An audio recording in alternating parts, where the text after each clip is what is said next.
नमस्कार प्रणाम। हम भोजपुरी गीतकार शैल अभिषेक सभी भोजपुरिया के श्रोता के पैर छू के प्रणाम करतनी। काल भरोरा लोग के आज हमने के बीच में बहुत बढ़िया सिंगर प्यारा जिगर के टुकड़ा अभय चौबे जी बनी है। बहुत प्यारा सॉन्ग होता है। आज एगो गाना छूटत था जो ना एल्बम के नाम हम मौतो न मिले अब जहर में रोरा लोग लगन के गाना के ढेर सारा प्यार दुलार देनी गिनवा देनी।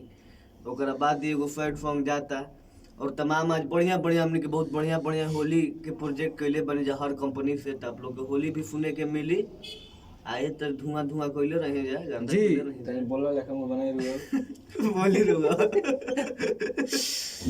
तो चलिए लगले में मतलब आधा घंटा में यूट्यूब पे भी ई गीत सुने के मिली। मौत भी ना मिले जहर में आसिफ फिल्म्स आसिफ फिल्म्स गायक अभय चौबे चैनल से। इत्यादि सजल अभिषेक और हमनी की अपन जो टीम बा ये टीम के माध्यम से तो अब बहुत जल्द ओकर वीडियो भी मिली। तो आप लोग बस ढेर सारा प्यार दुलार आशीर्वाद दी। जय हो Bhojpuri love you. Blue colour कीजिए ना थोड़ा।